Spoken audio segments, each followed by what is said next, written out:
Today, we have Jacqueline Basulto from Seedex, a growth partner that has worked with over 150 different businesses and developed over $1 billion in revenue for their clients. Seedex's end-to-end growth solution puts your business's metrics as the forefront of their success. From building the right tech stack to scaling your profitable advertising campaign, Jacqueline with Seedex is here to outline how her team do it differently. Welcome to the Art of Kaizen for Entrepreneurs, growing 1% everyday podcast. Hello and welcome to the Art of Kaizen for Entrepreneurs podcast, where we get to discuss how to grow 1% every day in both business and in self. Thank you so much for joining me today, Jacqueline. Hi, Kyle. I'm so happy to be here. Thank you. Give us a little background of kind of where you come from, where the business comes from, really where your excitement is. I always love to hear from different entrepreneurs and you, the entrepreneurs and business owners listening to this right now. We all have to have a certain level of energy and motion and pride to what we do. And it comes from really our backstory. So can you outline to us where you come from, where your expertise is, and really what gets you excited every single day to do what you do? Sure.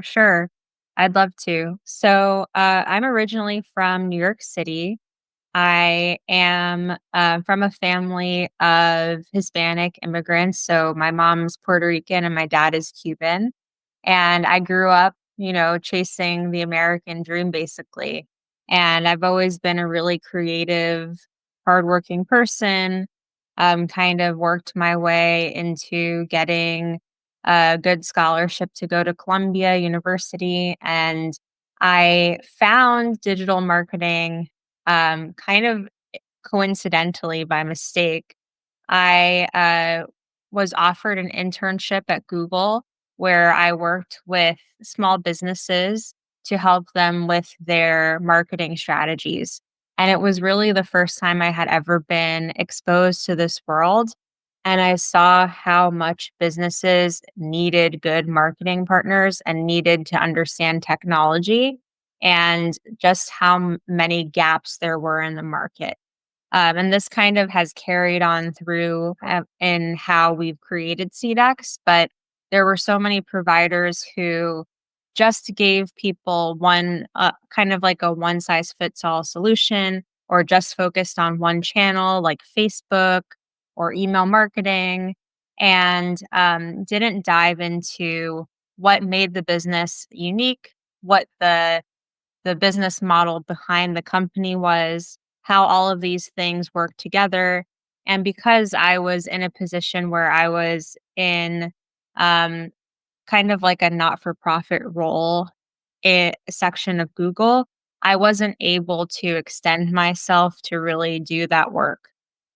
So being the crazy entrepreneur that I am, when I graduated from college, I decided not to take a full-time job there, not to go to law school, which was my other option.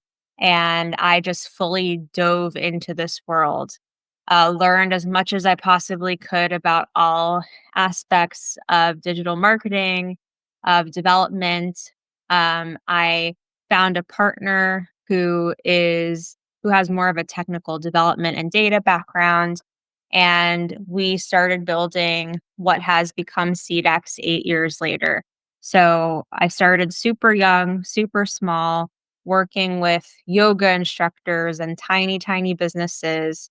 And now we are working with all size companies, but we've worked with, enterprise companies, some of the biggest organizations and companies in the world. So it's been a crazy ride with so much learning, growing from 2 to 4 to now 60 people on our team.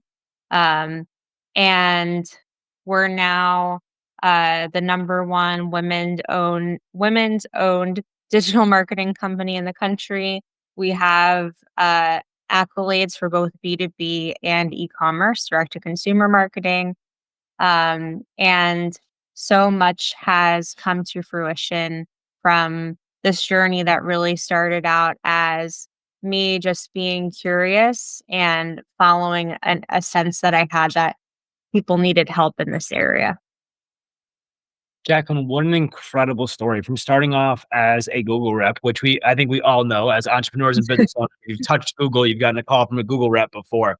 But to dive into it and say that you wanted to do more, that you wanted to expand past just the single platform and really be there to help businesses. And then what you've developed as a business owner since then with Seedex and growing to, as you said, 60 employees, working with massive businesses, and such an incredible award of how incredible it is as a woman's owned business to be as large as you are. And just as you said, with a smile on your face, you kind of fell into it and developed into the position with a level of energy and a level of enthusiasm that shines through today. So Thank it's you. beautiful to see. I'm curious, as you've gone through this process, can you give me a little bit of an outline? You mentioned it before, your uniqueness of the fact that a lot of other companies would be siloed if they just knew Google or they just knew Facebook or they were just doing a single platform, where you are really taking a more holistic approach of the business's growth and looking at an omni-channel structure. Is there anything outside of that that made your company Seedex really unique outside of, looking at a holistic growth? How do you take the businesses in the care of Seedex and make it so it's a one of a kind experience for that client? Yeah, sure. I think this is one of the first thing I'm the most proud of is our team and how we've been able to develop them over time. But the second that I'm most proud of is being able to build the business in the holistic way that we have, because it was not easy, especially when I started Seedex. I had never had a real job. I didn't come from a family with a lot of wealth. So I had absolutely no capital. So it's really come from just reinvesting constantly in my own business. And so building a team that was diverse in terms of covering, SEO to website development and design to email marketing was very difficult. And many advisors and people that I spoke to told me that I should niche down into one vertical because it would be impossible to sustain the team, to stay alive long enough, basically, to survive, which it was at times. Luckily, we've gotten to the place where I feel like it's really been validated because that kind of full scale understanding is so valuable and so long lasting. Um, and so that's just a little bit of background on how that kind of came to be. But I think what really sets us apart, that we've become stronger at over time, is when we're working on uh, when we're working on a marketing problem or a growth problem, we are true business partners. So I really see us as a blend between a consultant like a McKinsey or an Accenture, um, along with an actual very proficient execution team on the digital side. So whenever we get a new client or we start talking to a potential client, we don't just talk about growth figures and analytics and different platforms. We talk about the business on a fundamental level. So we work through things like pricing.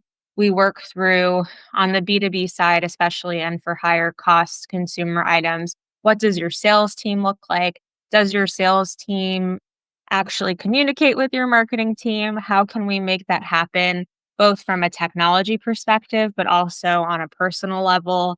So we're really involved in the kind of harder questions like, what kind of data do we have? What is the pricing? What is the manufacturing cycle? How much stock do you have, et cetera? And then also on the softer touch points and the personal touch points, like how can we get everyone on the same page? And I think that is um, very, very necessary for long-term success because even if we implement the best possible marketing strategy, if we don't address the core business problems and the core personnel issues that exist, then eventually we're going to see churn. We're going to lose that client. We're not going to be able to hit whatever growth goal we have because we don't have a seamless kind of environment to succeed in.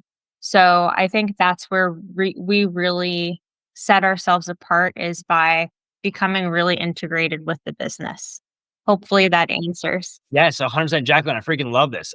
Let's dive into this a little bit because for the entrepreneurs and business owners listening to this right now, you have to understand that in my personal opinion, I'm going to preface this. What Jacqueline is talking about is truly what a marketer is. Mhm. Everything outside of what she just said, where someone says they silo themselves and I'm a Facebook marketer, or I'm an email marketer, or I develop websites, or I do organic social media.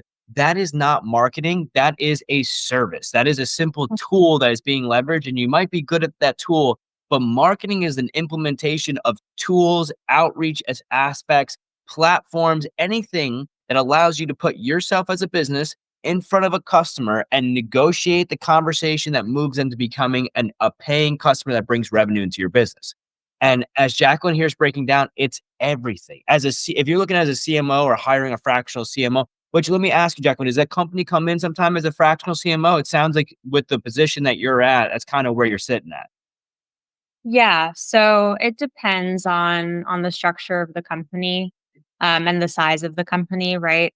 But typically, we're able to make those high level decisions or work directly with the CMO to help them understand how how this their marketing plan is kind of affecting financials, the team integration, etc. So it looks different for everyone, but we can either be in that role or be very useful to that person in terms of partnership. But nonetheless, for the listeners, integrating everything she's talking about is the CMO position, and being able to support those efforts in there is everything from how does our brand messaging integrate into our assets that we're putting on social media, to how we're speaking on email, and how that leads down the funnel to then paying money towards the business all across the board. So I Yeah. love that. I've been doing this for 15 years, and I am much like you in the mindset of how we look at this. Not many people are, I'm gonna be honest, and it's kind of scary, but to be able to get that look and that viewpoint of I am here to drive revenue and profit to your business. It's such a bold statement, right? It's not just I'm here to actually drive you customers, but to drive profit into someone's business is that you need to have a clear understanding of COGS, cost per acquisition, the overall return of that customer, the lifetime valuing structure of it, everything to actually bring in profit. So Yeah. let's dive in a little bit to who that client is, Jacqueline. You talked a little bit about how you started off, you were with mom and pop shops and local based businesses, but now you've worked with these Fortune 500 and some of the largest businesses in the world. What's the type of client that walks through your front door that you get just ecstatic to work with? Sure. So for us, it's less about deal size to start with and more about the drive and the spirit of the client and the values that the client holds, because we believe and we for the most part have long-term client relationships, and that's what we want. So I am always excited when when I get on a client call and they say, we want someone to challenge us, or we don't like our current agency or our past agency because they were complacent and we want to be challenged. Like the idea that someone wants to have a partner who is willing to challenge them, who's going to, of course, not be overbearing or aggressive, crazy aggressive, but push them to grow, help them see new areas of technology, new areas that they can develop into. That's the most exciting thing.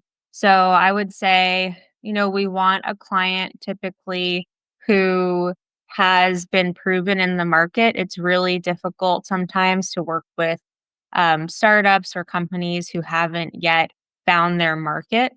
Um, but no matter the size, whether they're small business, enterprise, we work with several different sizes of companies.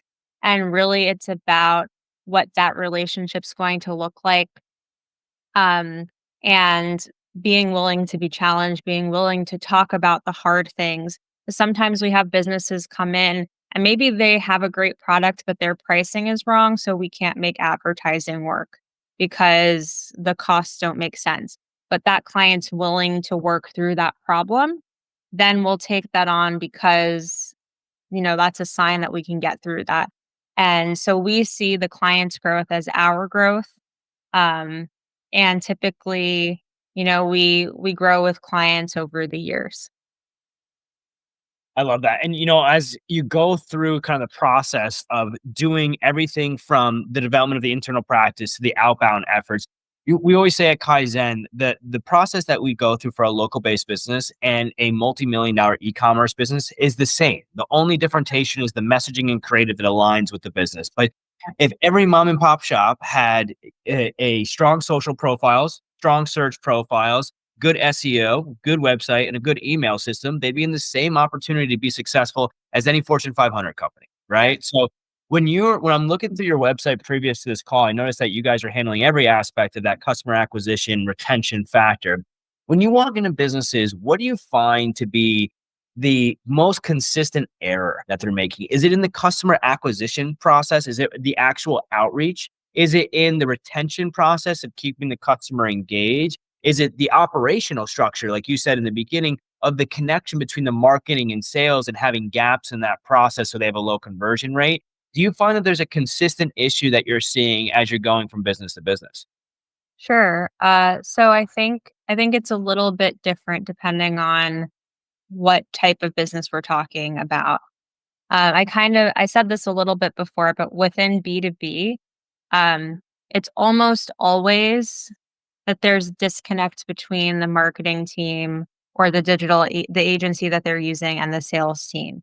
So these people most of the time have never even met, or they've like talked once on a call.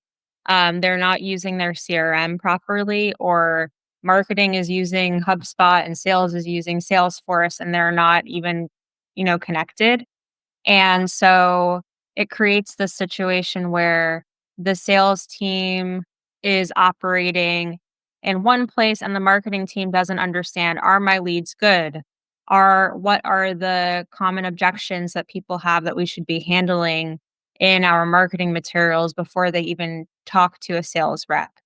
So usually that's the biggest, I would say, almost, or probably almost certain that every single proposal we've ever written for a B2B company addresses that problem. On the consumer side, the biggest issue is customer acquisition just because of rising costs of advertising, more crowded social media, etc. Um, and most people don't understand uh, not only the initial cost of customer acquisition, but what their payback cycle looks like. So usually what we try to help, or we try to get a good understanding of when we're first talking to a potential partner who's a consumer company is, um, do you understand, even if you're losing money acquiring, do you understand what the retention rate is when those people come back, when you get some sort of profit, right? So, helping people understand how to make that positive, make either the customer acquisition or at least like the 90-day cash cycle positive, is a huge differentiator for the business and makes it viable online. And so that's I think the biggest possible problem that a consumer company can have from a marketing perspective. What an incredible answer. And for entrepreneurs and business owners listening, right? Two main points she brought up. One for B2B and the integration between marketing and sales. So pivotal, especially in B2B, where a lot of it's a long-term sales process and you have to have that pass off moment where the marketing has been nurturing the customer to get the interface and they finally have now closed in the appointment, where the sales team has to know exactly what that consumer has absorbed, or you're going to start off on a bad foot. So that integration there, and again, if you're in the B2B space and you're listening to this right there and that just hit a no, make sure you finish this video and then contact Jacqueline over at Seedex so that she can help you through that process.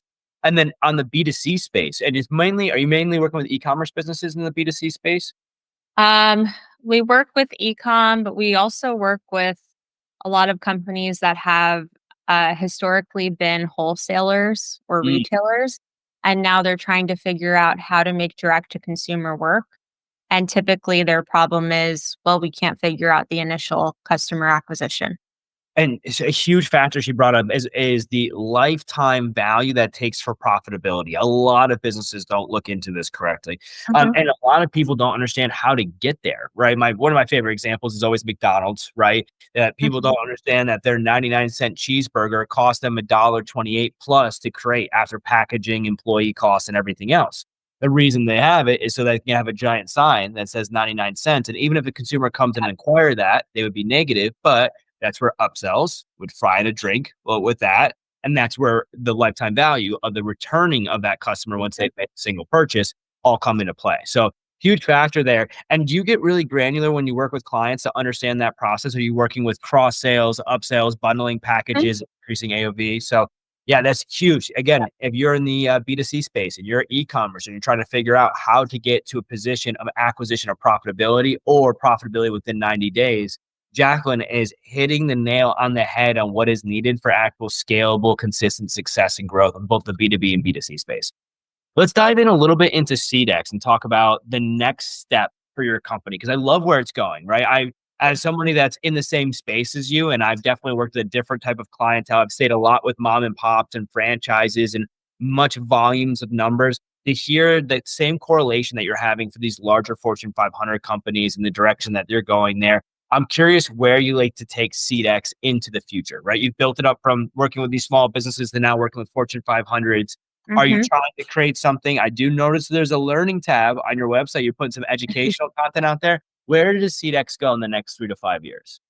Yeah. So right now, our team has a really big focus on learning about and recruiting for more data and AI focused spaces.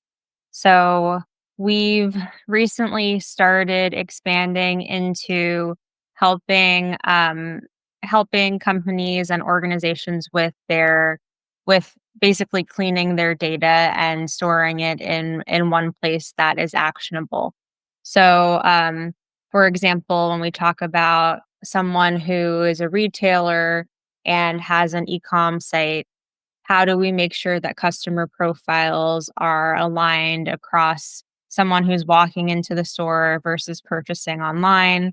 There are a lot of data issues that a lot of companies still have and need help understanding. And that's a huge hole in the digital agency world just because uh, data scientists are really in high demand and they're all kind of recruited by gigantic companies like Google and Apple and Amazon. And so, and a lot of mid-size or even smaller enterprise entities can't afford to have a data team or can't find anyone to be on their data team. So we're expanding more and more into that area, just kind of naturally as our clients have brought these problems to us. Um, and then the second, understanding AI, LLM models, etc.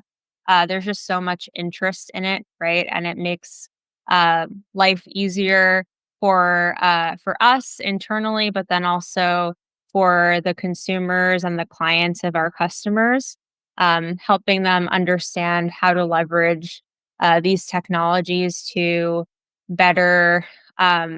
Understand their own data by being able to prompt it, by providing chatbots and more personalization and tools to their clients and consumers. Um, so that's our current area of expansion. But I would say we are a team that's constantly looking at what's new, what are people asking about, and following that. And I think as I said with the data issue, usually our clients bring it to us and we continue to grow in that direction. Just an incredible factor that I've talked to so many people that are going into what's the next step, and the next step is Mhm, AI. The next step is creative development. The next step is really looking at an angle that we're feeling a lot of the hype about on social media. But you brought up something different, Jacqueline. You talked about cleaning your data for the future, mhm, which is super, super important, right? As AI becomes more an integral part of our business, the data that we have owned into our company will be the backbone of what everything is based off of. So going through the process of cleaning that data is something that not many people I've heard brought up, but is something that definitely should be a great topic to hit on. I think something that, as you say, you're staying with the times and evolving with what your clients are requesting. This is my favorite question in this interview process, and for you, I'm very curious. How do you find your Kaizen? Right? For the listeners out there, Kaizen is a Japanese business term that means 1% progression in both business and in self every single day. All of us here that are business owners have to find that level of, I am going to be extremely content and confident in my service and run it to the ground as far as we can, or we're going to continue to grow, elevate, change, and evolve. And I believe in constant evolution. It sounds like you do too, with constantly evolving your current company. So let me ask you, Jacqueline, how do you find your Kaizen? Well, first of all, I love the name and the meaning of Kaizen when you first reached out to me. So I'm happy to answer this one.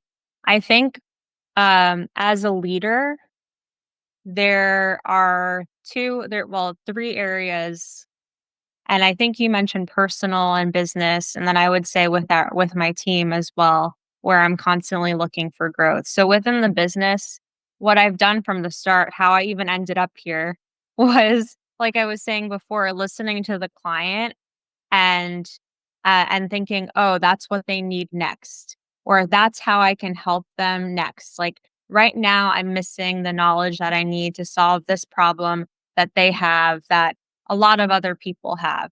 And so from the beginning of Seedex, when I was helping a yoga teacher, to now, that's kind of been my leading indicator, which is I remember when I first became interested in entrepreneurship and I heard all these entrepreneurs saying, don't just build a product, build a solution for someone, solve a problem. And I was like, what does that mean? Like, that's so stupid. That makes no sense. But now in retrospect, I understand you don't build something in a closet or in the dark, right? You're actually solving something in the real world. Um, then I think personally, I'm always personally trying to improve, which is really important because if I'm not, then I don't think that I'll improve as a business leader. And then the last one with our team, constantly trying to level up our team because I think as a leader, something my co-founder and I always say is like, okay, well, now we understand the data direction and why we need to do it and all the skills. And then we're like, oh crap, now we need to look back and pull the team up too. Even if you recruit, a new person, like we have a new data scientist on our team who's wonderful, everyone else needs to now understand how that person's role and how this information impacts their position. So that's really important too as a leader because if you don't pull up the rest of the team, the business will not succeed. And those people that you've been working with for so long won't succeed either.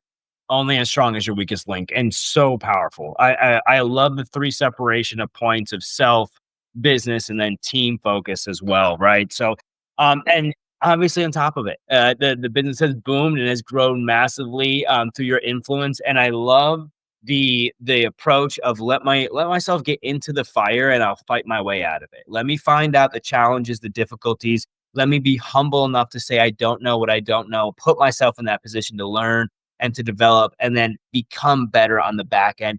All the business owners and entrepreneurs listening to this right now, that's a lesson that we can all take home and really progress on and lean into as we go throughout our careers and our lives. So, Jacqueline, I absolutely love the progression of the business, your outlook of how you're actually affecting the world and what the job is of your company of Seedex in your clients' businesses. I have one more bonus question for you. Have you ever read the book Atlas Shrugged? No. So massive book. I don't recommend reading it. Super, super big, but it's a great concept. The idea behind the book of Atlas Shrugged says that we as business owners, you, me, the entrepreneurs listening to this right now, we put the world on our shoulders and move the world forward every day with our businesses. Ideas and concepts are great, but without operations, structures, and into a business sense, they don't change the way that we live life. So every day, us business owners put the world on our shoulders and we move the world forward through our businesses. The Mhm. book Atlas Shrugged talked about what would happen to a world where we as business owners shrugged it all off. If every business owner in the world just decided today that we are going to shrug our businesses off and walk away from our companies, the restaurants would still be there, the home improvement and materials would be there, internet still exists, but all of our businesses are now gone. If that was the case, Jacqueline, what would be the first business that you would start tomorrow? If we all Just stepped away from our businesses. If we all stepped away from our companies and Amazon doesn't exist anymore, Seedex, Kaizen, they don't exist. It's a raw slate. You can start whatever company you want. There is no competition. It's all truly a blue ocean. oh, it's so difficult because I always think, or I think when I was younger in Seedex, I wasn't as enchanted with the idea that I was starting a service company because I was like, "Oh, service companies, they're not as fun. I want, to make some kind of object that's fun, like some kind of consumer product." But I think I've learned so much about so many different types of companies that I wouldn't trade it the knowledge that I have, and also the team that I've been able to build. Uh, but I think if Seedex just went away and I had to, in this world, create something, um, I the 2 things that I would be worried about if all companies kinda started going away was technology, like making sure that technology continued to progress, or like creativity media, because I think it's really important for humanity, whether it's like for example Disney World. I think Disney is one of my favorite entrepreneurs because I think just like uh the stories, the the timeless stories, the animations, the music, those things are so important to progressing humankind, and if we didn't have new media and stories that were meaningful to engage with, it would be a really sad world. Um, so that's probably what I would do personally, but I would be Sounds worried like about technology and healthcare. healthcare. It sounds like you're in a perfect spot. This question I've asked of business owners all around the US, and I've gotten answers Hard of, I need to start a gym because I need to work out in the morning, to I need to have my coffee, so there'd be a coffee shop too. Well, if there's no business, logistics is going to be the main thing. So I'm going right into logistics and helping to move stuff, or I'm going to go right back into building businesses and helping people build their business back up. You said I want to focus on tech and creative, and I'm pretty sure you run a marketing agency that focuses on Yeah, tech and exactly. creative, right? So, for the entrepreneurs and the business owners out there, that means she loves what she does. If you are in the B2B space or in the e-commerce space, in the B2C, and you are looking for help in developing your company, in advancing the way that your marketing team connects with your sales team, the way that your holistic approach to the market leads to consistent and scalable growth for your business, you have to reach out to Jacqueline and Seedex. Jacqueline, if someone was interested in connecting with you, what would be the best way for them to find you? Sure. They can contact me through the website at seedex.us. They can email me directly, Jacqueline at seedex.us, or find me on LinkedIn under my name. And I love having conversations with different business leaders or marketing leaders, even if I really believe in providing value during initial conversations, so I'm never super sales driven. So I'd love to just have a conversation about challenges and opportunities that people are facing. Jacqueline from Seedex, truly out there to help business owners grow and develop their business to the next level. Thank you so much for your time. If you have finished this video, make sure you like, comment, and subscribe, and we will see you on the next one. Thank you, Jacqueline. Hope you have a Thank good you one. so much.